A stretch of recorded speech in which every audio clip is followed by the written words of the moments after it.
हमारे सभी प्यारे प्यारे स्टूडेंट्स को हमारा प्यार भरा नमस्कार। आज हम आपके लिए एल्डिहाइड कीटोन कार्बोजेलिक अम्ल का पार्ट 6 लेकर के आए हैं, जिसमें बात करेंगे कार्बोजेलिक अम्ल के बारे में। इससे पहले आपने इस चैप्टर की जो भी क्लासेस देखी थी वो सभी एल्डिहाइड एवं कीटोन पर थी। हमने आपको एल्डिहाइड एवं कीटोन एक साथ डिफाइन किया है, चाहे वो निर्माण की विधियां हो, चाहे रासायनिक गुणधर्म हो, और फिर अदर भी हमने कई एक चीजें पढ़ाई हैं। सभी चीजें एल्डिहाइड एवं कीटोन को एक साथ कराई हैं। ओके, लेकिन आज की ये स्पेशल क्लास आपकी कार्बोजेलिक अम्ल पर ही होगी, चाहे इसके निर्माण की बात हो, चाहे इसके रासायनिक गुणधर्म की बात हो। आज की ये क्लास आपके आने वाले सभी वनडे एग्जाम के लिए बहुत ज्यादा कीमती है, और हमारे प्यारे स्टूडेंट्स इसी चैप्टर का इस टाइम मॉक टेस्ट लिया जा रहा है, जो कि आज शाम 3 बजे होगा। आज शाम 3 बजे जो हम मॉक टेस्ट लेंगे लाइव स्ट्रीम में, वो आपका यही होगा एल्डिहाइड कीटोन और कार्बोजेलिक अम्ल। अच्छे से इसकी हर एक क्लास को देखें, रिवीजन करके ही शाम 3 बजे की लाइव स्ट्रीम में आए, जिससे कि आप अपना स्कोर एकदम बेस्ट कर सकें। ओके, इसी के साथ ज्यादा समय नहीं लेंगे, डायरेक्ट अपने टॉपिक कार्बोजेलिक अम्ल पर बात करेंगे। अगर हम कार्बोजेलिक अम्ल की बात करें, हेडिंग लगाइए कार्बोजेलिक अम्ल के बारे में, चाहे वो रासायनिक गुणधर्म हो, चाहे निर्माण की विधियां हो, सभी चीज एक साथ कराएंगे। आज की क्लास हम बहुत फर्राटे में कराएंगे, क्योंकि ये वही चीजें हैं जो बार बार हम पढ़ाते आ रहे हैं। कई जगह आपने कार्बोजेलिक अम्ल के निर्माण को देखा, जैसे सपोज दैट एक आपके सामने हम एग्जांपल रखते हैं कि हम इलेक्ट्रॉन स्नेही रिएक्शन कराएं, तो हमारे प्यारे स्टूडेंट्स इतने परफेक्ट हो चुके हैं कि अगर हम इलेक्ट्रॉन स्नेही का नाम लेंगे, फटाफट रिएक्शन हमारे सामने आएगी। एक हैलोजनीयकरण, नाइट्रीकरण और सल्फोनीयकरण, और जिसमें एक ऐड की जाती है फ्रीडल क्रॉफ्ट अपक्रिया। आपके दिमाग में तुरंत ये चीजें घूमने लगती हैं कि इलेक्ट्रॉन स्नेह मींस इन 4 रिएक्शनों को हमको करना है। तो परफेक्ट हो चुके हैं आप लोग। कार्बोजेलिक हम फर्राटे में कराएंगे, क्योंकि चीजें हर एक आपको पता है, तरीका आपको पता है कि कैसे किस चीज का निर्माण किया जाता है। सच्ची बताना, कितने स्टूडेंट्स को ऑर्गेनिक केमिस्ट्री में मजा आता है पढ़ते समय। हमने अपनी तरफ से इतना देने का प्रयास किया है कि चीजें बहुत आसान हो जाएं। ओके, तो सबसे पहले हेडिंग डालेंगे निर्माण की विधियां। जो हम कार्बोजेलिक अम्ल की कराएंगे, वो सबसे पहले निर्माण की विधियां कराएंगे कि हम कार्बोजेलिक अम्ल को किस किस के थ्रू बना सकते हैं। वैसे आप लोग विश्वास नहीं करेंगे, ये जो हम क्लास बनाते हैं वो एक दिन पहले बनाते, शाम की टाइम बनाते, मॉर्निंग में इसे अपलोड कर देते हैं। तो इस क्लास को हम पता कितने बजे से बना रहे? 4 बजे से। 4 से अगर अभी का टाइम देखा जाए तो आपके 7:05 हो चुके हैं। 4 बजे से 7 बजे तक अब इस वीडियो को हमने स्टार्ट कर पाया है। सबसे ज्यादा जो प्रॉब्लम वो हमारे यहाँ डीजे, इतनी ज्यादा परेशान हो चुके हैं कि हम बता नहीं सकते हैं। हम बनाना नहीं चाह रहे थे, अगर ये और बजता आधा घंटा तो फिर ये बन नहीं पाती क्लास। बज रहा है पर अभी स्लो आवाज में बज रहा है, तो सोचा चलो बना ले, क्योंकि कब तक हम वेट करते, बहुत परेशान है। कभी कभी न क्लास आने का सबसे बड़ा ये भी रीजन होता है हमारे सामने। क्या करें, मजबूरी है, नहीं रोक सकते हम किसी को, लेकिन कर भी नहीं कुछ पाते हैं, बहुत मजबूरी है। तो कभी कभी हम भी परेशान हो जाते हैं। अब आप समझो 4, 5, 6 पूरे 3 घंटे हो चुके इंतजार करते करते। यहाँ हम देखेंगे निर्माण की विधियों में, तो सबसे पहले बहुत सरल चीज है, कार्बोजेलिक अम्ल बोले तो RCOOH। जो आपका COOH होता है, ये फंक्शनल ग्रुप जिसे कार्बोक्सिलिक अम्ल कहा जाता है, इसका जो हम निर्माण करेंगे तो सबसे पहले ध्यान करिए इसका निर्माण हम कर सकते हैं प्राथमिक एल्कोहल से। किससे कर सकते हैं? प्राथमिक एल्कोहल से कार्बोक्सिलिक अम्ल का हम निर्माण कर सकते हैं। प्राइमरी एल्कोहल, प्राथमिक एल्कोहल, प्राथमिक एल्कोहल के द्वारा हम निर्माण कर सकते हैं कार्बोक्सिलिक अम्ल का। कैसे कर सकते हैं एक बार हम समझेंगे, हर चीज हम शॉर्ट में बताएंगे क्योंकि हम ये चीजें कहीं एक बार डिफाइन कर चुके हैं। प्राथमिक एल्कोहल माना कि RCH2OH हम प्राथमिक अम्ल एल्कोहल लेते हैं, ठीक है, क्योंकि जिस कार्बन से OH लगा हुआ है वो कार्बन आगे एक कार्बन से कनेक्ट है। इसके आगे कितने भी कार्बन हो सकते हैं लेकिन इस कार्बन से तो कोई एक ही कार्बन अटैच होगा।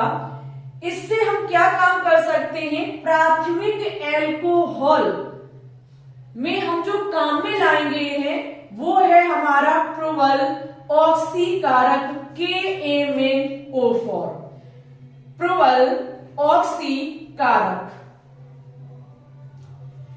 प्राथमिक प्रोवल ऑक्सीकारक जो हमारा होता है KMnO4, आप प्राथमिक एल्कोहल KMnO4 की प्रेजेंटी में कराते हैं तो बनने वाला आपका उत्पाद RCOOH यानी कि कार्बोक्सिलिक अम्ल का कोई भी मेंबर हो सकता है। अगर हम यहाँ एथिल अल्कोहल ले रहे हैं तो बनने वाला आपका उत्पाद उसी प्रकार से होगा। देखो कार्बोक्सिलिक अम्ल में या तो फॉर्मिक अम्ल बनेगा, ये भी कार्बोक्सिलिक अम्ल का सदस्य होता है जिसका फॉर्मूला HCOOH होता है। एसिटिक अम्ल बन सकता है, प्रोपेनक अम्ल बन सकता है, बेंजोइक अम्ल बन सकता है, लैक्टिक अम्ल बन सकता है। ये सभी हमारे कार्बोक्सिलिक अम्ल के ही मेंबर होते हैं। जैसा हम यहाँ प्राथमिक एल्कोहल लेंगे वैसा ही हमें उत्पाद में नजर आएगा। यहाँ हम एग्जाम्पल नहीं लिखेंगे, ये एग्जाम्पल मॉक टेस्ट में देखने को मिलेंगे। दूसरी बात, वो तो आप नॉर्मल सी बात है, अगर हम यहाँ एथिल अल्कोहल लेंगे तो यहाँ भी हमारा जो प्राप्त होगा वो आपका उसी प्रकार से होगा, ठीक है। अगर हम वहां कार्बन की परमाणुओं की संख्या बढ़ाते जाएंगे, यहाँ कार्बन की परमाणुओं की इधर संख्या 8 से बढ़ती जाएगी। ओके, ये आपका होता है प्रोवल ऑक्सीकारक KMnO4 की प्रेजेंटी में जब हम प्राथमिक एल्कोहल लेते हैं तो इससे हमें कार्बोक्सिलिक अम्ल प्राप्त होता है। सेकंड नंबर पे हम किसके थ्रू कर सकते हैं? तो एल्डिहाइड के द्वारा कर सकते हैं। किसके द्वारा कर सकते हैं? एल्डिहाइड के द्वारा। ये तो चीज हमने आपको बताई थी कि प्राथमिक एल्कोहल का जब हम ऑक्सीकरण करते हैं, ऑक्सीडेशन करते हैं तो हमको एल्डिहाइड प्राप्त होता है। और एल्डिहाइड का पुनः हम ऑक्सीकरण KMnO4 की प्रेजेंटी में कर देते हैं तो हमारा बनने वाला नया उत्पाद कार्बोक्सिलिक अम्ल होता है। जैसे कि हम यहाँ पर लेंगे RCHO, क्या होता है? एल्डिहाइड। इसका हम ऑक्सीकरण करेंगे KMnO4 की प्रेजेंटी में, बनने वाला उत्पाद हमारा कार्बोक्सिलिक अम्ल होगा। क्या होगा? कार्बोक्सिलिक अम्ल होगा। ओके, ये चीजें आपको हम कहीं एक बार पढ़ा चुके, एग्जाम्पल की बात ही नहीं है, फर्राटे में काम को करेंगे। नेक्स्ट है हमारी ग्रगनाइट अवकर्मक द्वारा। अब हम जो निर्माण करेंगे वो है ग्रगनाइट अवकर्मक द्वारा। ये रिएक्शन आप लोगों के लिए वेरी इंपॉर्टेंट है, स्टार लगा लीजिए सभी विद्यार्थी कि हम ग्रगनाइट अवकर्मक के द्वारा कैसे निर्माण करते हैं कार्बोक्सिलिक अम्ल का। यहाँ पे देखो होता क्या है, आपका ग्रगनाइट अवकर्मक क्या होता है? RMgX, यही तो होता है ग्रगनाइट अवकर्मक। इसमें हम सबसे पहले क्रिया कराते हैं कार्बन डाइऑक्साइड के साथ, कार्बन डाइऑक्साइड के साथ। एक बार हम जरा कैमरा चेक करेंगे।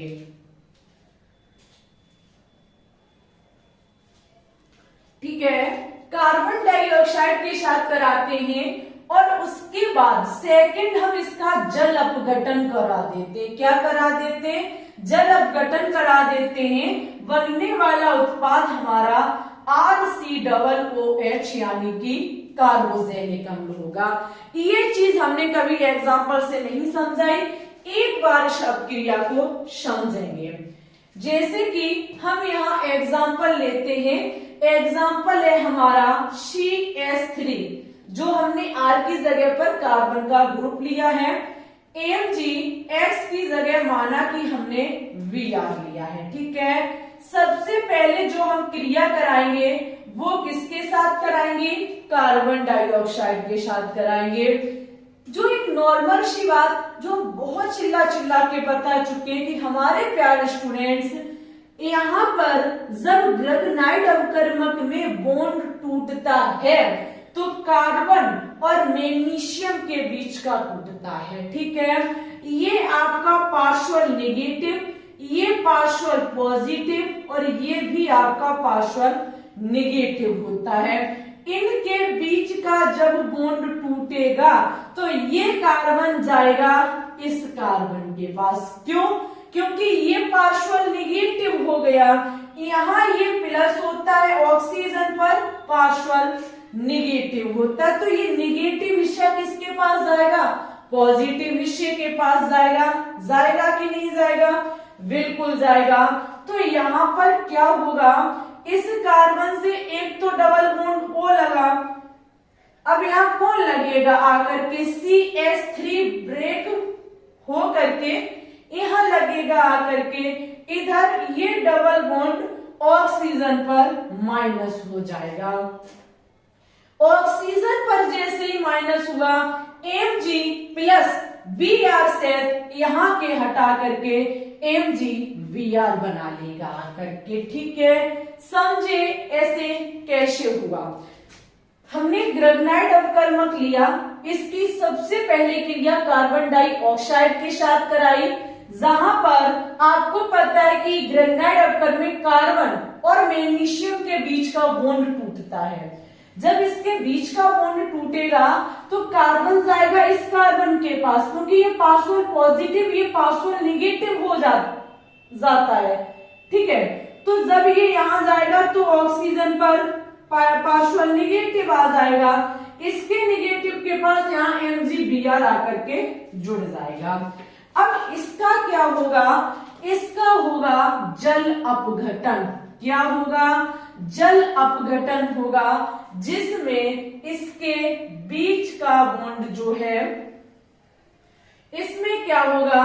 ऑक्सीजन और मैग्नीशियम के बीच का, नहीं सॉरी, यहाँ ऑक्सीजन और कार्बन के बीच का बॉन्ड ब्रेक होगा, जहां यहां जुड़ेगा आकर के आपका OH और इस O के साथ यहां से एक H निकल के MgBrOH बनाएंगे।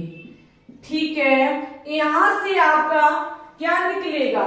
यहां से आपका H प्लस निकलेगा, OH माइनस निकलेगा, OH माइनस यहां जाकर के जुड़ेगा और एक H इस ऑक्सीजन के साथ OH बना लेगी। ठीक है, यह हमारी ग्रगनाइड अपकर्मक के द्वारा हम निर्माण कर चुके हैं किसका? एसिटिक अम्ल का, जो कि कार्बोजेनिक अम्ल का एक सदस्य है। समझ गए सभी स्टूडेंट्स? चलिए अब हम इसके नेक्स्ट विधि को देखेंगे। ये कार्बोजेनिक अम्ल वेरी इंपॉर्टेंट। यहाँ पे देखो, अब हम किसके थ्रू निर्माण करेंगे?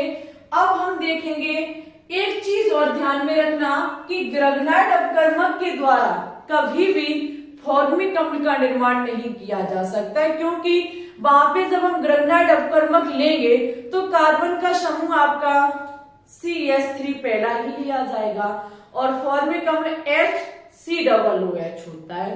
तो कभी भी ग्रगनाइड अपकर्मक के द्वारा फॉर्मिक अम्ल नहीं बनाया जा सकता है। नेक्स्ट हम देखेंगे एस्टर के द्वारा। किसके द्वारा? एस्टर के द्वारा।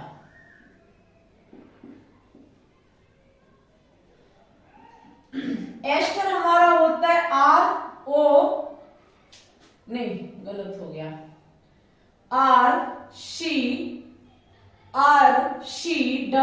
Bond O, OR-। ये होते हमारे एस्टर भाई साहब, ठीक है। एस्टर का हम क्या कराएंगे, जल अपघटन। एस्टर का कराएंगे जल अपघटन, क्या कराएंगे, जल अपघटन कराएंगे। तो देखो यहां क्या होगा, यहां आपका जो R' है वो आपके यहां के OH के साथ निकल जाएगा, जो कि ROH यानी कि एल्कोहल बनाएगा, और यहाँ का H जाएगा वो यहाँ जुड़ जाएगा, जिससे कि आपके कार्बोक्सिलिक अम्ल का निर्माण हो जाएगा, ठीक है। इस प्रकार से आपका C डबल बॉन्ड OH बनने वाला उत्पाद R-OH यानी कि आपका एल्कोहल बनेगा। एस्टर से ये बन गया आपका कार्बोक्सिलिक अम्ल, और ये बन गया आपका एल्कोहल का सदस्य। आगे हम देखेंगे 5वें नंबर पर बेंजीन के एल्किल व्युत्पन्नों के द्वारा, बेंजीन के एल्किल व्युत्पन्नों के द्वारा।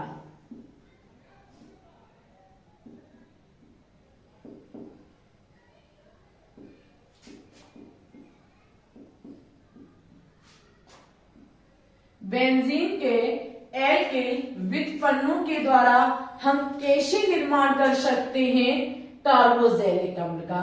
बेंजीन के एल्किल व्युत्पन्नों के रूप में हम टोल्यून को ले सकते हैं। किसको ले सकते हैं, टोल्यून को ले सकते हैं। टोल्यून की क्रिया जो है वो हमारी होती है KMnO4 की प्रेजेंटिंग में।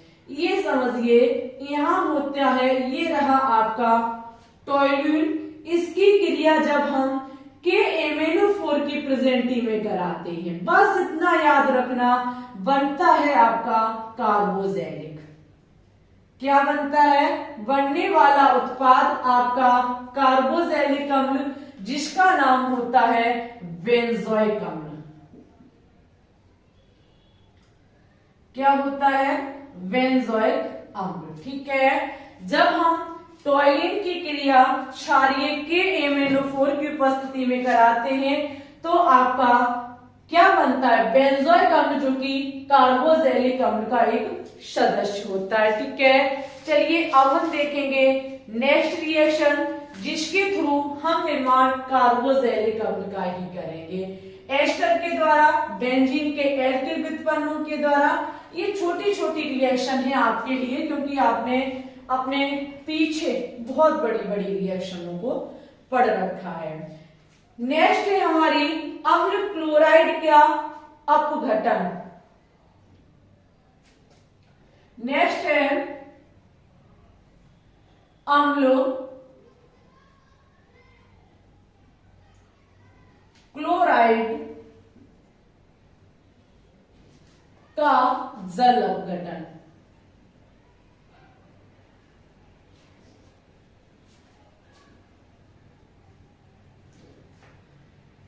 अम्ल क्लोराइड के जल अपघटन से भी हम कार्बोक्सिलिक अम्ल का निर्माण कर सकते हैं।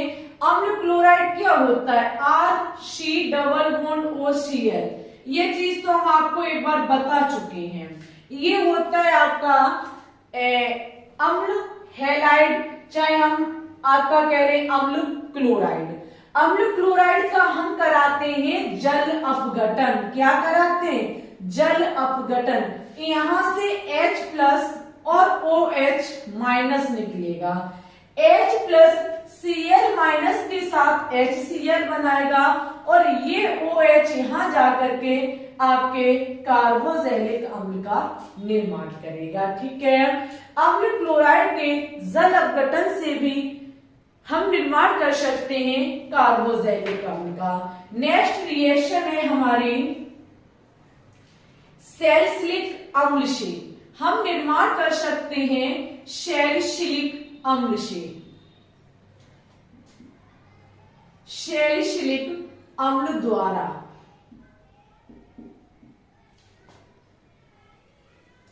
सैलिसिलिक अम्ल द्वारा कैसे कर सकते हैं, ये रहा हमारा सैलिसिलिक अम्ल। ये तो होता है हमारा सैलिसिलिक अम्ल। इसकी क्रिया हम किसके साथ कराएंगे? जिंक के साथ। किसके साथ कराएंगे? जिंक के साथ कराएंगे तो हमारे बेंजोइक अम्ल का निर्माण होगा। किसका निर्माण होगा? बेंजोइक अम्ल का निर्माण होगा। देखिए यहां से आपका OH में से O जो है वो जिंक के साथ निकलेगा और एक कार्बन की हाइड्रोजन तो होती है, क्योंकि जब यहां से हाइड्रोजन निकली होगी तभी OH समूह जुड़ा होगा, क्योंकि वैसे बेंजीन हमारा C6H6 होता है, लेकिन फिनोल का फॉर्मूला C6H5 रह जाता है। क्यों?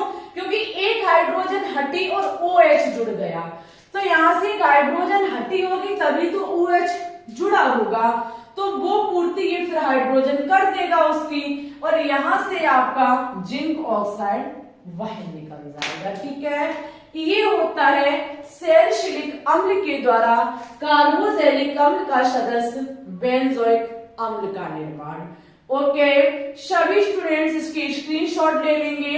ये हमारी कुछ इंपॉर्टेंट निर्माण की विधियां थी जिनके थ्रू हमने कार्बोक्सिलिक अम्ल को बनाना सीखा।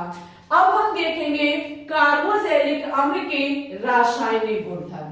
देखो, अगर चीजें समझ में आ रही हो तो प्लीज वीडियो को लाइक, शेयर और चैनल पे न्यू है तो चैनल को भी सब्सक्राइब कर लीजिएगा। ठीक है, हमारे सभी स्टूडेंट्स थोड़ा थोड़ा भी सपोर्ट करेंगे तब भी हम बहुत आगे जा सकते हैं। हेडिंग लगाइए कार्बोक्सिलिक अम्ल की रासायनिक गुणधर्म। क्या देखेंगे? रासायनिक गुणधर्म।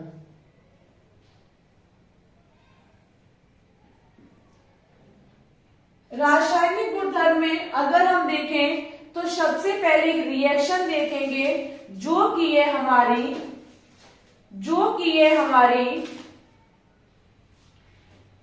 हेल्वोल्हाइड। लिखिए, रासायनिक गुणधर्म में पहली रिएक्शन, इतना स्टार लगा लेना कि ये आपकी आने वाली वनडे एग्जाम के लिए बहुत ही कीमती अभिक्रिया है। ठीक है, वोल्ड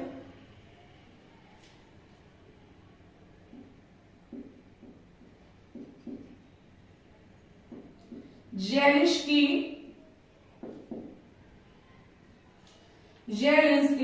अभिक्रिया।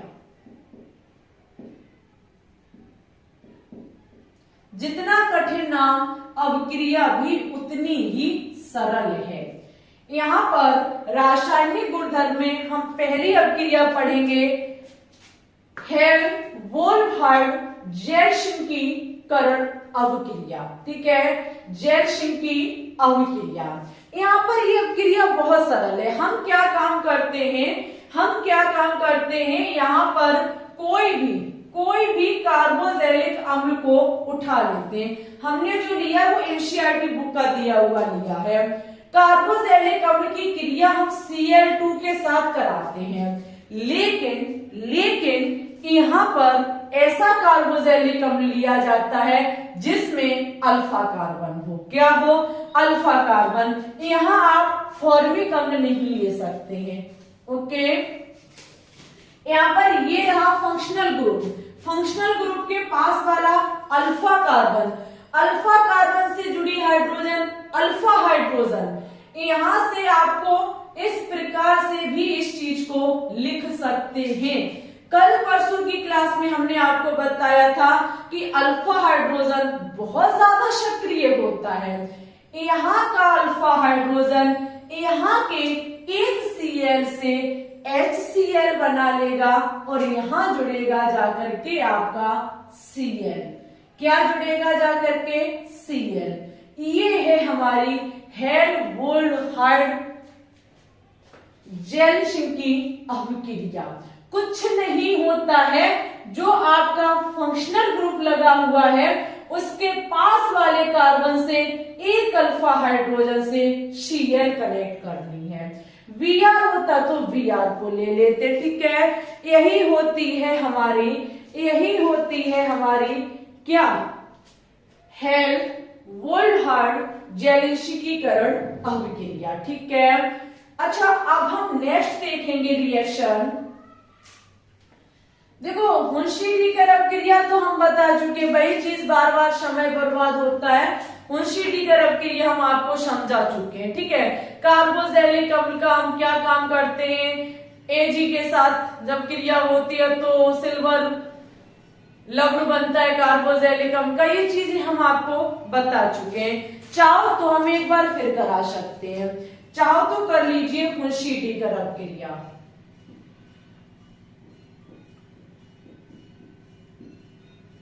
ज्यादातर अब अपक्रियाएं हो चुकी हैं। हुंशी-डीकर अपक्रिया, हुंशी-डी अपक्रिया में क्या होता है, आपका कोई भी एक कार्बोक्सिलिक अम्ल लिया जाता है जिसकी क्रिया होती है Ag2O यानी कि सिल्वर ऑक्साइड के साथ, जहां पर एक एजी जो है वो हाइड्रोजन को प्रतिस्थापित करके आपका बनाता है सिल्वर लवण का, वो अम्ल का सिल्वर लवण। कार्बोक्सिलिक अम्ल का एक सिल्वर लवण बनाता है जिसकी क्रिया अब होती है Br2 के साथ। किसके साथ होती है, Br2 के साथ होती है, जहां पर आपका कार्बन डाइऑक्साइड गैस निकलती है, AgBr के साथ निकलता है, AgBr के साथ निकलता है, एक Br जाकर के आपका एल्किल हैलाइड बनाता है। यही होती है हुंशी-डीकर अपक्रिया। कोई भी कार्बोक्सिलिक अम्ल सिल्वर ऑक्साइड के साथ क्रिया करेगा, कार्बोक्सिलिक अम्ल का सिल्वर लवण बनाएगा जो Br2 के साथ क्रिया करके आपका एल्किल हैलाइड बनाएगा। यही होती है हुंशी-डीकर अपक्रिया, ठीक है। अब हम जो देखेंगे वो है इलेक्ट्रॉन स्नेही अपक्रिया। फटाफट हेडिंग लगा लीजिए, इलेक्ट्रॉन स्नेही अपक्रिया। रासायनिक गुणधर्म में जो हम पढ़ने जा रहे हैं वो है हमारी इलेक्ट्रॉन स्नेही अपक्रिया।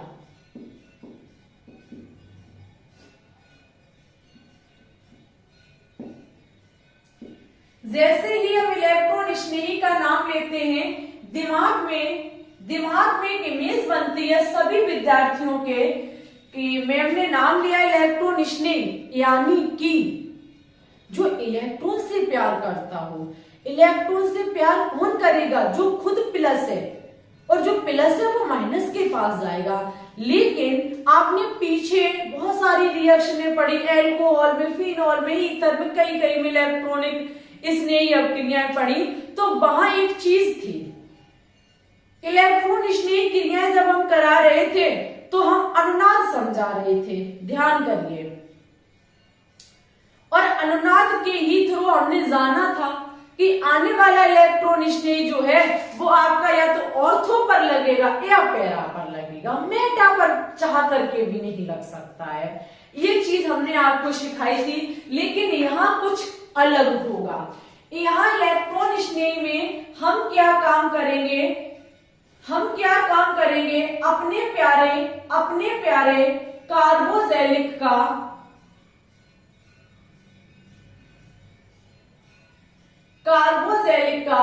क्या काम करेंगे, देखो क्या कर रहे हैं हम।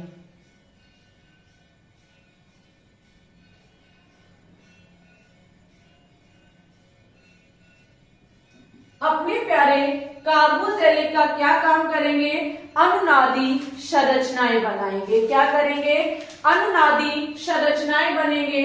तो आपको पता है कि डबल बॉन्ड हमेशा ऑक्सीजन पे शिफ्ट होता है, ये बॉन्ड यहाँ शिफ्ट होगा। बहुत स्पीड में अनुनादी संरचनाएं बनाएंगे, सिखा चुके हैं हम।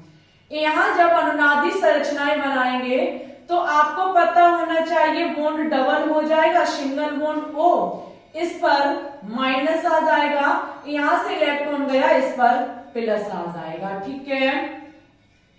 इसका प्लस खत्म करने के लिए ये बॉन्ड आपका यहां शिफ्ट होगा।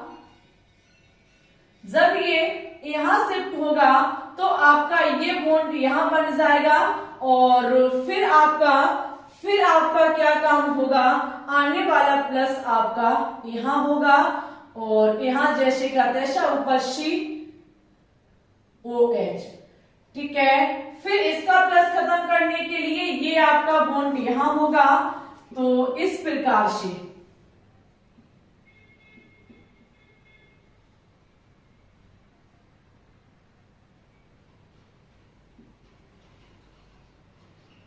इसका प्लस खत्म करने के लिए ये यहां होगा, तो इस पर प्लस आ जाएगा, ठीक है। फिर क्या काम होगा, यहां अब क्या काम होगा, ये वाला जो प्लस है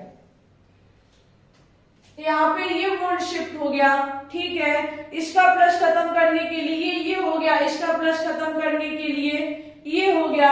अब इसका प्लस खत्म करने के लिए, इसका प्लस खत्म करने के लिए ये बॉन्ड यहां शिफ्ट होगा। जैसे ये बॉन्ड यहां शिफ्ट होगा, वैसे ही आप देख सकते हैं कि कार्बन की फिर बैलेंस ही कंप्लीट नहीं होगी, ये वाला फिर यहां शिफ्ट हो जाएगा, ओके। इस प्रकार से आपकी अनुनादी संरचना बनेगी। अगर हम इसका अनुनाद संकर देखें तो हर जगह डबल बॉन्ड है, तो हम इसको इस प्रकार से दर्शा देंगे, ओके। इस प्रकार से दर्शा देंगे और ऊपर भी आप देख सकते हैं कहीं डबल बॉन्ड है तो कहीं नहीं है, कहीं नेगेटिव है तो कहीं नहीं है। इस प्रकार से इसकी अनुसारी संरचनाएं बनेगी। यहाँ ऑर्थो पर प्लस है, यहाँ भी ऑर्थो पर प्लस है और यहाँ भी हम पैरा पर प्लस है। सभी प्यारे स्टूडेंट्स को पता है कि इलेक्ट्रॉन स्नेही का मतलब जो इलेक्ट्रॉनों से प्यार करता हो, और इलेक्ट्रॉन से प्यार वही करेगा जो खुद माइनस होगा। बोलो हाँ कि नहीं, बिल्कुल सही बात है। तो यहां पर ऑर्थो पर प्लस है, पैरा पर प्लस है, चाह करके भी इलेक्ट्रॉन स्नेही नहीं आ सकता क्योंकि वो खुद प्लस है, प्लस प्लस प्रकर्षित करेंगे। तो आने वाला आपका जो कार्बोक्सिलिक अम्ल पर इलेक्ट्रॉन स्नेही होगा वो कहां लगेगा, मेटा वाले भाग पर लगेगा, ठीक है। अभी तक आपने इलेक्ट्रॉन स्नेही ऑर्थो और पैरा पर देखी, लेकिन कार्बोक्सिलिक अम्ल में जो होता है वो आपका किस पर होता है, मेटा पर, क्योंकि ऑर्थो और पैरा खुद प्लस होते हैं, तो यहाँ इलेक्ट्रॉन स्नेही लग नहीं सकता है। तो यहाँ पर आप क्या काम करेंगे, सबसे पहले इसमें पढ़ेंगे हैलोजनीयकरण। सबसे पहले रिएक्शन हैलोजनीयकरण देखेंगे। हैलोजनीयकरण किसके साथ, बेंजोइक अम्ल के साथ करा दीजिए, ठीक है। ये रहा हमारा बेंजोइक अम्ल, बेंजोइक अम्ल Cl2 के साथ कराएंगे तो आने वाला Cl प्लस कहां जाएगा, मेटा पर जाएगा। कहां जाएगा, आने वाला आपका Cl प्लस मेटा पर जाएगा, यहां से H निकलेगी और यहां से Cl HCl बना लेंगे, ठीक है। इसका नाम जो होगा वो होगा एम क्लोरोबेंजोइक अम्ल, एम क्लोरोबेंजोइक अम्ल,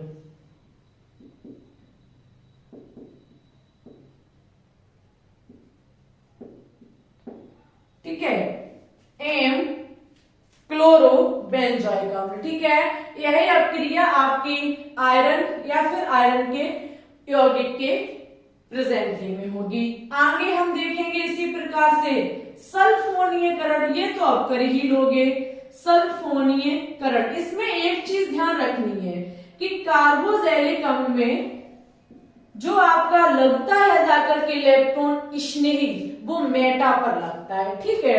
अब यहाँ पर क्योंकि देखो ये ऑर्थो पार्ट होता है, ये मेटा और ये पैरा होता है नीचे वाला। अब यहाँ पर हम क्या काम करेंगे, कार्बोक्सिलिक अम्ल बेंजोइक लेंगे और सल्फोनीयकरण का मतलब H2SO4, जहां से आपका क्या निकलता है, यहां से आपका निकलता है HSO3। क्या निकलता है, HSO3 निकाल दीजिए। अब क्रिया को हीट यानी कि गर्म किया जाएगा, बनने वाला उत्पाद आपका ये रहा, मेटा पर जाके लगेगा SO3H, इसका नाम है एम सल्फोनिक बेंजोइक अम्ल। लिख लीजिए एम सल्फोबेंजोइक अम्ल, सल्फोबेंजोइक अम्ल। मेटा पर जाकर के लगेगा आपका आने वाला इलेक्ट्रॉन स्नेही। इसमें ही हम नेक्स्ट देखेंगे नाइट्रीकरण। अब तो भाई आप लोग कर ही लेंगे, बस मेटा पर लगाना है। चाह करके भी ऑर्थो और पैरा पर नहीं लगा सकते, क्योंकि इसकी अनुवादी संरचना थोड़ी अलग होती है।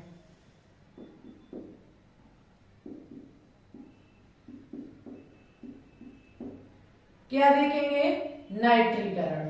नाइट्रीकरण में क्या होता है आपका, ये रहा बेंजोइक अम्ल, ये रहा आपका बेंजोइक अम्ल जो HNO3 से क्रिया करता है।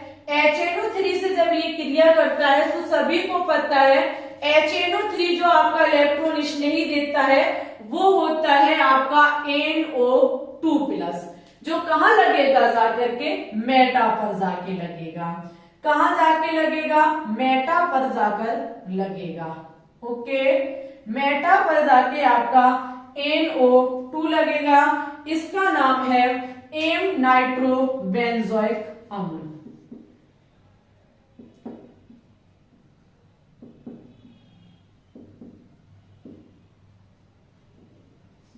एक चीज आप समझे होंगे यहाँ पे कि मेटा पर क्यों लग रहा है, क्योंकि ऑर्थो और पैरा पर हमारा प्लस होता है।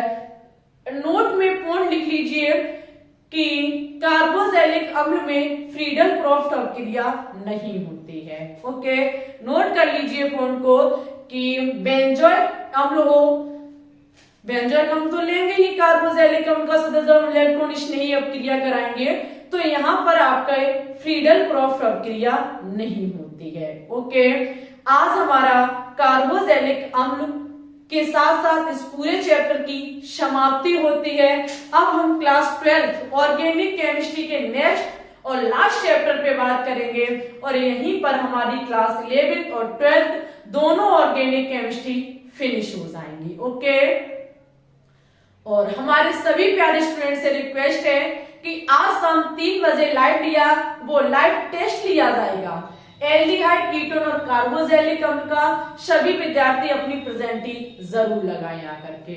ओके, और रिवीजन करके आए, जिससे कि आप मॉक टेस्ट में एकदम बेस्ट स्कोर कर सकें।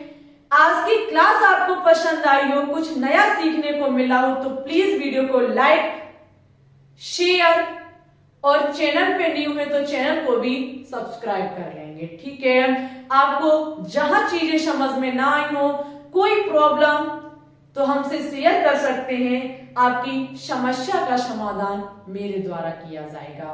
ओके, बहुत जल्द हम इनऑर्गेनिक केमिस्ट्री की तरफ बढ़ेंगे, जिसमें आपका सपोर्ट प्यार बहुत ज्यादा चाहिए। ठीक है, टाइम भी बहुत ज्यादा हुआ, वीडियो भी बहुत लेट बना पाई मैंने इस डीजे की वजह से, बट कोई बात नहीं, मिलते हैं शाम 3 बजे की लाइव स्ट्रीम में। तब तक के लिए सभी हमारे प्यारे प्यारे स्टूडेंट्स को ऑल द बेस्ट।